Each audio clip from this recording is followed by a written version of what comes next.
Pré-intro à ce nouvel épisode pour vous informer de l'ouverture des inscriptions au challenge 7 jours pour créer son bullet journal. Durant 7 jours, je vous expliquerai en live et vidéo comment créer un bullet journal. Quelles sont les pages indispensables, quoi y noter, dans quel ordre. Tout. Ensuite, durant les 15 jours suivants, je répondrai à toutes vos questions avec de live questions-réponses plus l'accès à un groupe privé Facebook. Si vous avez envie de créer votre bullet journal ou que vous en avez un sans être convaincu de bien l'utiliser, rejoignez-nous.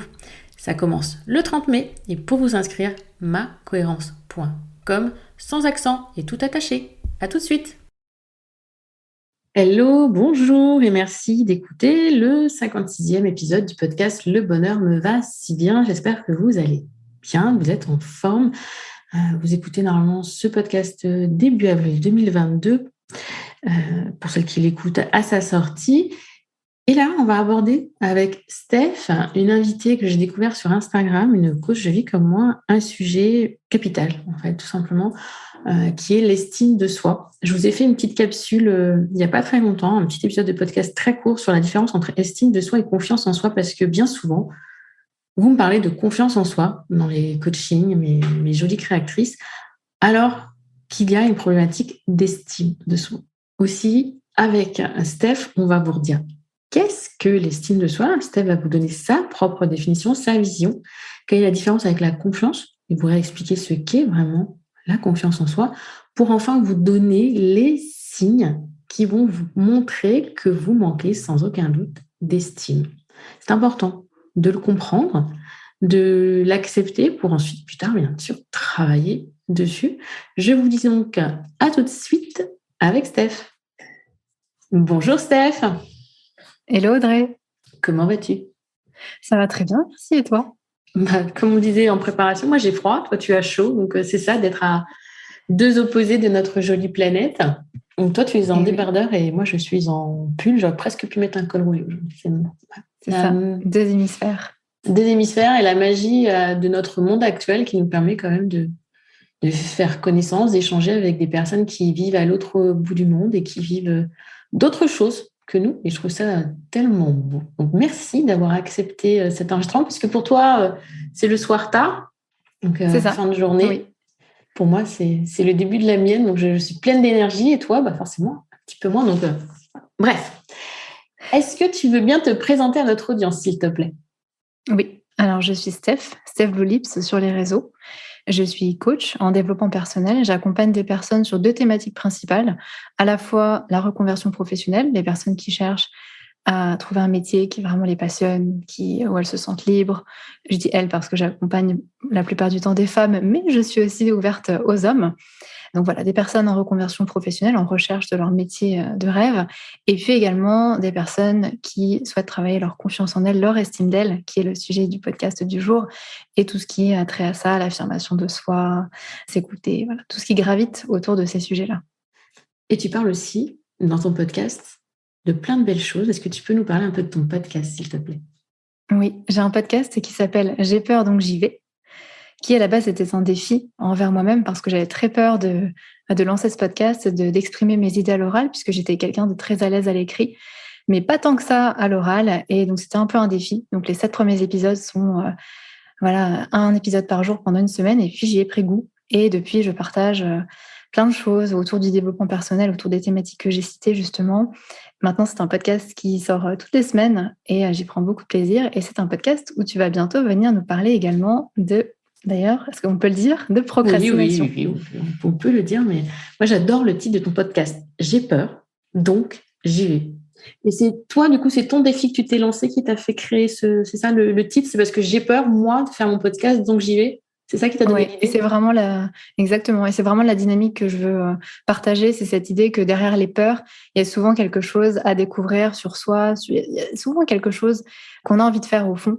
Et donc, ça vaut le coup d'aller chercher derrière ce qui nous fait peur pour s'ouvrir à de nouveaux horizons, de nouvelles choses, parce qu'il y a souvent des belles choses derrière nos peurs. Et donc, c'est un peu le message de ce podcast. Un très beau message. Du coup, dans cet épisode 56, si ma mémoire ne me fait pas défaut, on va parler d'estime de soi, comme tu l'as dit. Donc, j'ai fait une toute petite capsule vidéo il y a quelques semaines sur qu'est-ce que l'estime de soi et la confiance en soi, mais j'aimerais que toi, tu nous donnes ta définition de l'estime de soi. Qu'est-ce que c'est exactement? C'est une bonne question parce qu'en effet, il y a beaucoup de définitions. C'est un concept, chacun il vient de sa conception, sa définition. Pour moi, l'estime de soi se réfère généralement à la manière dont on se voit, dont on pense de nous-mêmes, à la valeur qu'on s'accorde en tant que personne. L'estime de soi, finalement, c'est la perception d'une personne de sa propre valeur, c'est le jugement qu'elle porte, le jugement global qu'elle porte sur elle-même.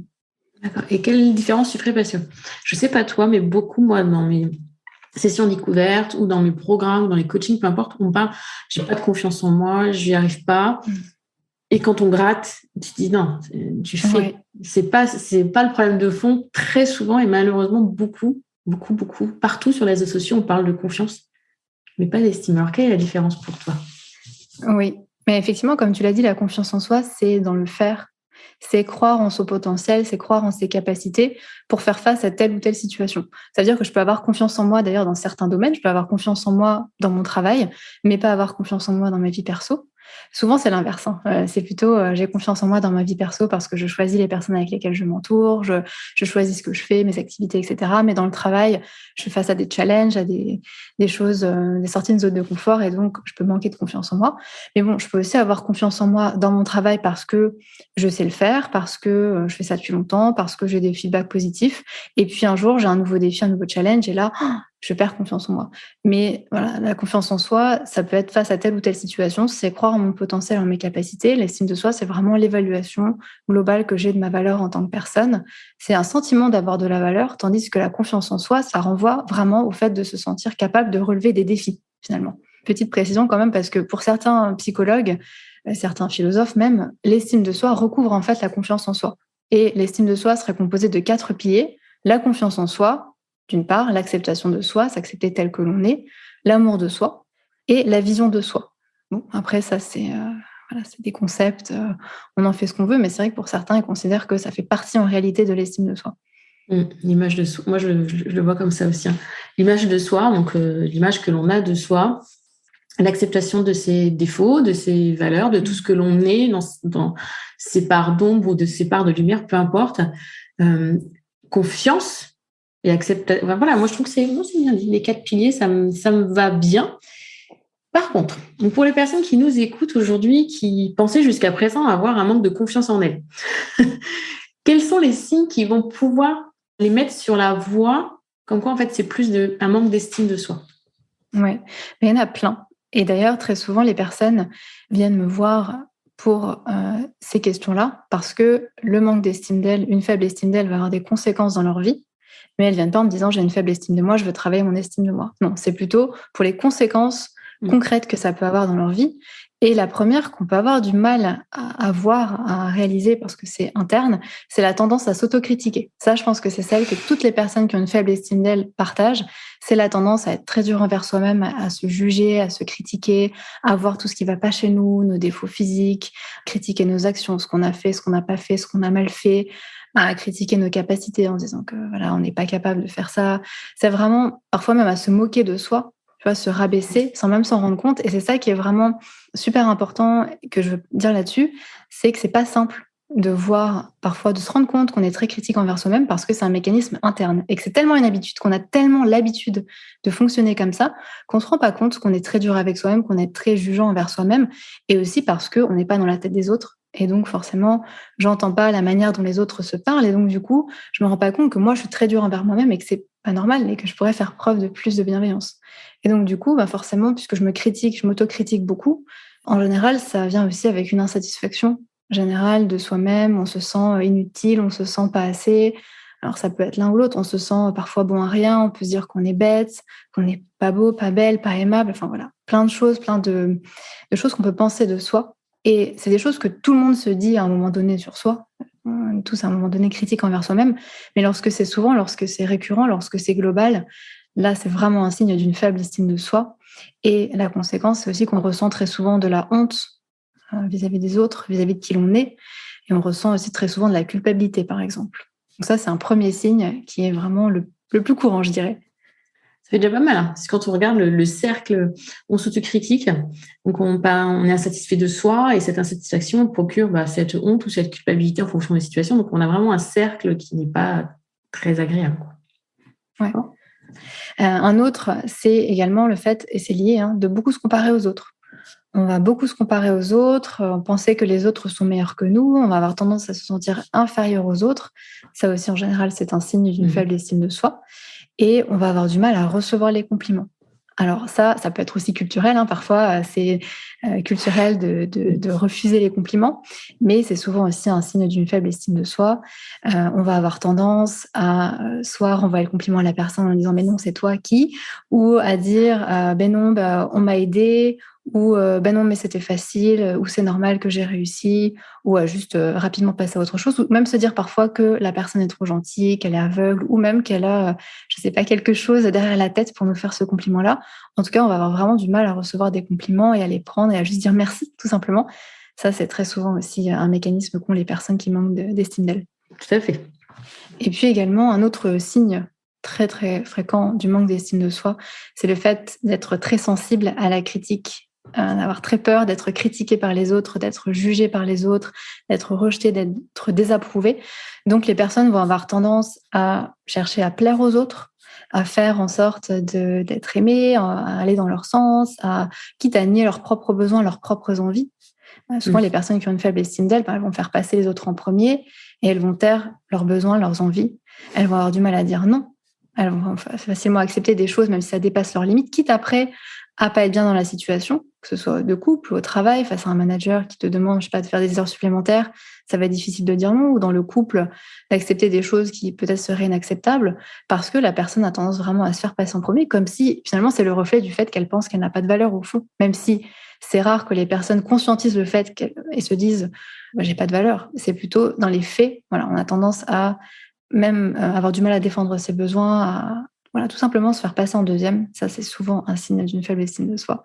Et ça permet effectivement d'éviter les critiques en soi. Parce que tant que j'évite les critiques, tant que je fais tout bien pour plaire aux autres, eh bien, ma valeur est à peu près... en tout cas, j'ai de la valeur aux yeux des autres et ça permet de conforter mon estime de moi.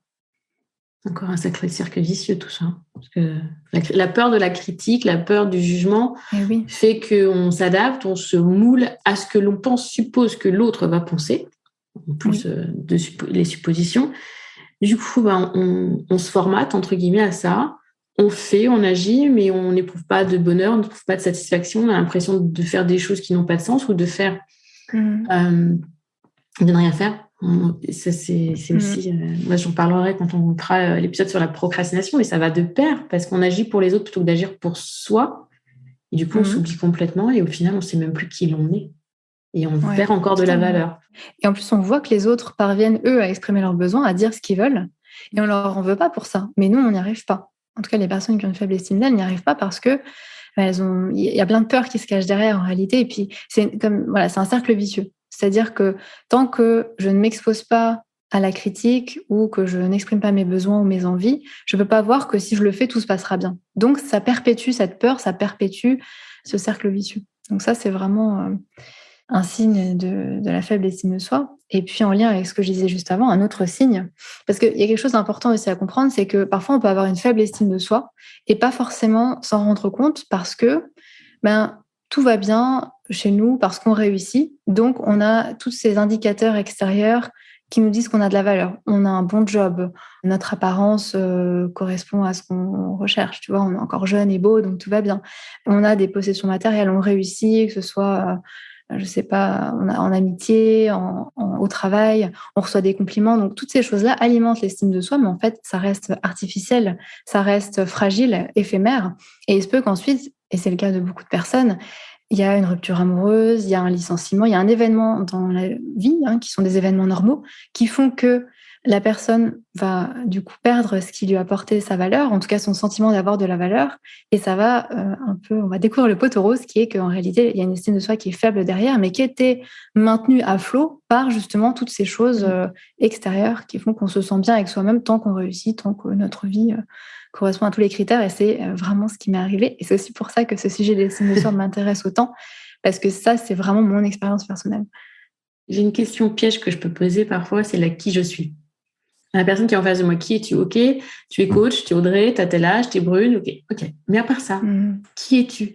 Et quand les gens, pour moi, ont du mal à répondre là derrière, là, on a un problème parce qu'on s'identifie tellement à sa profession, à sa maison, à qui l'on est au sein de sa famille, que, comme tu le dis juste avant, le regard des autres fait que on se formate à ça, à ce qu'on attend de nous dans les différentes sphères de notre vie. On s'identifie à ça, mais nous, on n'existe pas en dehors de tout ça. Et c'est exactement ce que tu viens de dire. Et quand il y a un qui s'effondre...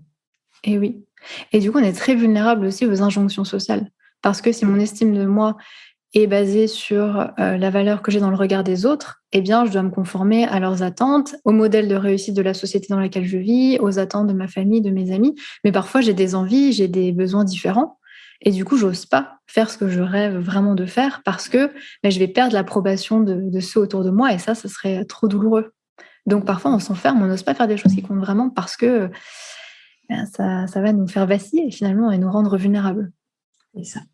Est-ce que tu as d'autres signes? Je crois que oui. Oui, j'en ai encore quelques-uns. Un autre, c'est la peur de l'échec. Évidemment, la peur de mal faire, la peur de ne pas y arriver. Et donc, du coup, on va éviter certains défis, on va éviter certaines opportunités. Par exemple, au travail, on va éviter la nouveauté. Et le changement peut être source de stress aussi, peut être source d'angoisse. Avec ça vient également le perfectionnisme. Souvent, les personnes qui ont une faible estime d'elles sont assez perfectionnistes et vont faire en sorte de travailler très dur, de se pousser à faire plus parce que ça permet de compenser et de couvrir l'impression de manquer de compétences ou de manquer de quelque chose ou de ne pas être capable ou un syndrome de l'imposteur. Tout ça, on va le camoufler en essayant de faire les choses parfaitement. Aussi parce que le fait de si je fais pas les choses parfaitement ou que je suis pas parfaite, je vais peut-être recevoir une critique, je vais peut-être recevoir un feedback négatif et ça viendrait faire beaucoup de mal à mon estime de moi. Donc, j'essaie de tout faire parfaitement, en tout cas, d'avoir des attentes envers moi-même qui sont très hautes. Souvent, les personnes qui ont une faible estime d'elles ont des attentes très, très hautes envers elles-mêmes. Mais ça pose aussi problème dans un sens parce que souvent, les personnes qui ont une faible estime d'elles ont tendance à sous-exploiter leur potentiel. Parce que forcément, si j'ai peur des opportunités nouvelles et surtout si j'ai peur de ne pas être capable, si je me convainc moi-même que je ne suis pas à la hauteur, que je ne suis pas capable, que je vais échouer, forcément, je ne vais pas tenter. Forcément, je ne vais pas me lancer dans des choses qui pourraient potentiellement me faire échouer parce que j'ai cette peur de l'échec. Et donc, je ne vais pas aller vers des choses qui potentiellement seraient très épanouissantes, mais qui pourraient me mettre dans des situations très inconfortables pour mon estime de moi. Parce que souvent, les personnes qui ont une faible estime d'elles associent vraiment leur personne, leur valeur à leur comportement, leur réussite, leurs agissements, ce qu'elles disent, ce qu'elles font. Alors qu'en fait, ce sont deux choses différentes. Et c'est pour ça que la critique est aussi dure à encaisser pour une personne qui a une faible estime d'elle, parce que forcément, si je suis critiquée sur une action et que j'ai une faible estime de moi, je vais le prendre tout de suite pour moi et comme un signe que je ne suis pas à la hauteur. Alors qu'en réalité, c'était une critique sur quelque chose de précis, sur une action, quelque chose qui est perfectible, qu'on peut améliorer. Donc ça, c'est aussi un signe de l'estime de soi. Et puis, rapidement, pour terminer, d'autres petits signes, l'indécision. Alors ça, c'est aussi quelque chose qu'on voit très souvent chez les personnes qui ont une faible estime d'elles, parce que cette indécision, elle vient du fait, comme on disait avant, de la peur de faire une erreur. J'ai tellement peur de faire une erreur que je suis indécise, j'ose pas me lancer, je vais demander leur avis aux autres, je vais... je suis vraiment dans l'indécision. Et puis, certaines émotions très fréquentes aussi chez les personnes qui ont une faible estime d'elles, ça peut être la culpabilité, la honte, les ruminations aussi, de repenser à toutes les erreurs qu'on a faites dans le passé, tout ce qu'on n'a pas fait assez bien, tout ce qu'on aurait dû faire différemment. Et puis, pour certaines, un certain pessimisme, le fait de voir les choses assez négativement, parce qu'on a une image aussi négative de soi et on a tendance à voir ce qui ne va pas. Ça a des impacts finalement sur toutes les sphères de notre vie. Donc, c'est pour ça que c'est aussi important de travailler l'estime de soi. Oui, j'ai même envie de te dire, avec la connaissance de soi, puisque pour moi, je travaille l'estime de soi, je le travaille essentiellement avec la connaissance de soi. C'est des bases de développement personnel, des bases de développement de soi au-delà dans le monde, dans ce qui nous entoure. Donc, en tout cas, je vais récapituler, tu vas me dire. J'ai pris des notes pendant que tu parlais. L'autocritique, se critiquer, être en permanence insatisfaite un petit peu de soi, de qui l'on est, de ne pas être assez, on n'est pas, etc., de façon récurrente. Ça peut arriver de façon, on va dire, épisodique, sans qu'on soit vraiment dans une problématique d'estime de soi, mais si c'est récurrent. La comparaison aux autres, bien. Je le dis souvent, ça en plus. Il vaut mieux s'inspirer que de se comparer. Deux façons de voir. C'est pas la même chose, se comparer et s'inspirer. Donc, du mal à recevoir les compliments, la sensibilité à la critique et au jugement des autres, la peur de l'échec et le perfectionnisme. Et enfin, tu as parlé de l'indécision. Toujours, en fait, se référer aux autres pour prendre une décision ou de ne pas réussir à prendre une décision. Et tu vois, douter de soi aussi. Ouais, douter de soi, douter de sa capacité à être. Et ok, et ben dis donc, avec tout ça, si notre audience n'a pas compris ce que c'était que l'estime de soi, je comprends pas bien. Mais je trouve que en plus tout ça, c'est tellement lié. Enfin, c'est six signes, mais je pense que tu n'en as pas qu'un. Généralement, tu en as plusieurs. Oui, tout à fait. Et puis à l'intérieur de chaque, tu vois, il y a plein de manifestations différentes aussi. Le fait d'avoir peur des critiques, ça peut aussi se manifester par le fait de vouloir toujours plaire aux gens, d'avoir du mal à dire non. Il y a des personnes qui vont réussir vraiment à identifier un problème spécifique et qui vont venir me voir en me disant j'ai beaucoup trop de mal à dire non, j'ai envie de m'écouter, j'ai envie de m'affirmer dans mes relations. Et en fait, quand on creuse, il y a tous les autres signes qui sont là. Voilà, la personne a identifié ça parce qu'à ce moment spécifique de sa vie ou dans sa situation professionnelle ou personnelle, c'est ça qui ressort. Mais en général, si on creuse un petit peu, les autres aussi font écho. Très bien. Est-ce que tu as d'autres choses à rajouter, Steph, sur l'estime de soi? Non. J'ai fait un podcast sur le sujet justement qui vient compléter cette question, si je peux me permettre de le mentionner. Je t'en prie.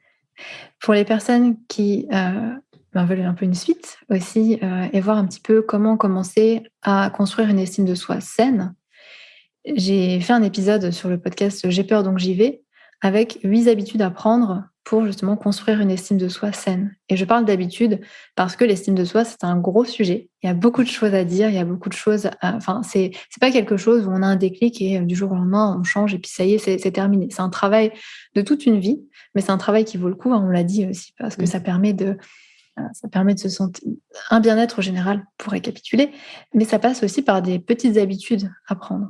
Tu vois, à faire preuve de bienveillance envers soi-même, c'est de se comparer aux autres, reconnaître ses réussites. Il y a plein de petites choses que je développe dans ce podcast qui sont des habitudes à prendre parce que tant qu'on ne construit pas, en fait, c'est un peu les fondations de l'estime de soi. Tant qu'on ne commence pas par là, ça va être difficile ensuite d'arriver à se dire je suis assez, je suis une bonne personne, etc. Toutes ces choses-là, voilà, moi, je ne suis pas pour ce genre d'affirmation positive quand c'est basé sur rien. Malheureusement, je pense qu'il n'y a pas de fondement scientifique, mais enfin bref, c'est un autre débat. En tout cas, je pense que des vrais fondements solides, ça passe par des habitudes au quotidien, des petites choses à travailler. C'est déjà un hyper bon début et c'est ce que je propose dans cet épisode de podcast. Je ne sais plus le numéro. Ça doit être 39. Je sais Tu plus, me le 29, rediras. 10. Oui, je te le redirai. 9. Tu me le rediras, je le mettrai dans le descriptif de l'épisode. Et c'est marrant ce que tu dis sur ces affirmations positives. J'ai fait un épisode il n'y a pas longtemps en expliquant que moi, j'aime bien le système d'affirmation positive, mais attention, on ne va pas dire d'un coup je suis moche parce que je suis belle, quoi. C'est impossible. C'est par contre trouver, comme tu le dis, c'est par petits pas quelque chose en vous qui vous fait vous sentir bien. Voilà mes cheveux, je me sens bien, ou j'aime enfin des petits détails, j'aime mes yeux, j'aime ma bouche, peu importe. Mais vous n'allez pas pouvoir du jour au lendemain dire je suis pas assez, j'ai aucune valeur, je suis zéro. Ah, waouh, je suis wonderful, tout va bien, je suis la personne la plus parfaite du monde. Non. Le cerveau n'est pas dupe. Généralement, non. Enfin, même si l'imaginaire est souvent plus important que ce que l'on pense, votre cerveau, si vous dites du jour au lendemain, je suis magnifique, je suis parfaite, je suis la personne la plus extraordinaire de ma vie, alors que ça fait 20 ans, 30 ans que vous vous dites que vous êtes une bonne à rien, mais il ne va pas vous croire, quoi. Et quand on travaille avec des ça peut avoir affirmations... l'effet contraire. En plus, parce que votre cerveau ça peut avoir l'effet contraire. Et ça, l'effet contraire. Donc... un petit pas après l'autre, on arrive à être mieux. Pour moi, on est chaque jour la meilleure version de soi-même parce que chaque jour, on apprend, on progresse et on évolue. C'est beau. Bah oui. Mais je sais que, je sais pas toi, dans ton audience, elle dit, je veux être la meilleure version de moi-même, je veux devenir mieux. Mais on l'est chaque jour. Tu vois, c'est pas, moi, le développement personnel, c'est pas un but à atteindre. C'est du quotidien. Oui. C'est souvent une attente que les personnes ont. Hein. C'est de penser qu'à un moment donné, les problèmes vont être réglés ou ces problématiques-là, ou ces pensées négatives vont disparaître, ou ces mécanismes vont disparaître. Mais non, en fait, le fait de s'autocritiquer, de se comparer, d'avoir peur des critiques, ce sont des mécanismes normaux du cerveau. La question, c'est à quel moment ça devient vraiment un problème et à quel moment ça me crée vraiment trop d'émotions difficiles, désagréables. Mais ce sont à la base des mécanismes normaux du cerveau avec lesquels il faut compter. On ne peut pas s'en débarrasser. Et c'est vraiment un chemin pour juste apprendre à faire avec et un petit peu moins écouter aussi ça. Et puis un petit peu, comment dirais-je, contourner ces mécanismes qui peuvent vraiment nous faire du mal, mais qui sont normaux. Sont normaux, humains. Nous sommes des êtres humains avec nos faiblesses, donc c'est OK. Et du coup, avant que je n'oublie, Si vous voulez retrouver Steph, donc Steph Blue Lips sur Instagram, mais je sais aussi que tu as une jolie boîte à outils, une outil d'auto-coaching auquel on peut accéder simplement en s'inscrivant. Donc, je vous mettrai le lien dans le descriptif de l'épisode. Je pense qu'il y a de jolies choses à gratter derrière dans ta boîte à outils. Est-ce que tu peux juste nous dire ce qu'on peut trouver, 2-3 petites choses qu'on trouve dans ta boîte à outils? Oui, il y a un workbook pour trouver sa mission de vie, qui est assez costaud déjà, mais qui est une bonne introduction aussi pour faire un premier travail d'introspection. Il y a également un boost de confiance en soi, pas d'estime de soi, mais de confiance en soi. On y trouve également un exercice pour trouver ses valeurs personnelles, qui sont tellement importantes aussi pour se connaître, et voilà, d'autres outils de ce style-là pour s'explorer. Ok, merci beaucoup. Steph, je te laisse avoir le mot de la fin. Merci Audrey. Écoute, merci beaucoup pour cette invitation. J'espère que cet épisode aura plu à tes auditeurs et tes auditrices et j'ai hâte de t'accueillir chez moi sur J'ai peur donc j'y vais. Et moi aussi, j'ai hâte de te retrouver pour parler procrastination. À bientôt. À bientôt. Alors cet épisode, vous en avez pensé quoi? Personnellement, comme très souvent, j'ai adoré enregistrer avec Steph, qui est une personne toute douce, très agréable, une coach qui est pour moi une vraie coach. Donc, je ne l'ai pas souvent dit, mais pourtant, celles que je reçois le sont. Mais là, j'ai vraiment face à moi une collègue et on peut échanger sur un sujet pendant des heures. On aurait pu continuer sur ce sujet avec Steph pendant des heures et des heures. Parce que l'estime, c'est vraiment une base avec, comme je l'ai dit, la connaissance de soi. C'est la connaissance de soi. Moi, c'est comme ça que je le travaille beaucoup avec les créatrices. C'est une base pour avoir plus d'estime, connaître, savoir qui l'on est, savoir quelles sont ses forces, savoir quelles sont ses valeurs, savoir quelles sont ses qualités, en prendre conscience et les accepter. C'est travailler l'estime de soi, reconnaître ses victoires. Et tout ça, on le fait dans l'accompagnement créatrice. Donc, si en écoutant cet épisode, vous êtes dit « Ah, effectivement, c'est peut-être pas de la confiance. Ah, c'est ça que je ressens. C'est pour ça que je me sens pas très bien. C'est pour ça que je perds de l'énergie. C'est pour ça que j'ai l'impression de tourner en rond, de faire des choses qui n'ont pas de sens pour moi. » C'est peut-être parce que vous manquez d'estime de vous, tout simplement, et qu'en retravaillant sur l'estime, votre valeur personnelle, vous arriverez à dégager des choses qui ont du sens pour vous parce que vous en vaudrez la peine. Donc, travailler cette estime, c'est juste capital. C'est pour ça que c'est une base pour moi de l'accompagnement créatrice. Alors, si vous avez cette problématique et que vous avez envie de travailler dessus, vous avez envie de travailler avec moi, n'hésitez pas à réserver votre session de découverte. Elle est gratuite. Ça dure 30 minutes. On fait le point sur votre situation, sur vos points de douleur, vers quoi vous voudriez aller, en fait, quel est pour vous l'idéal, le mieux-être que vous recherchez. Et au final, moi, je vous dis si oui ou non, créatrice, c'est fait pour vous, si moi, je suis la personne qui va pouvoir vous aider. Et on échange après sur comment se passe l'accompagnement.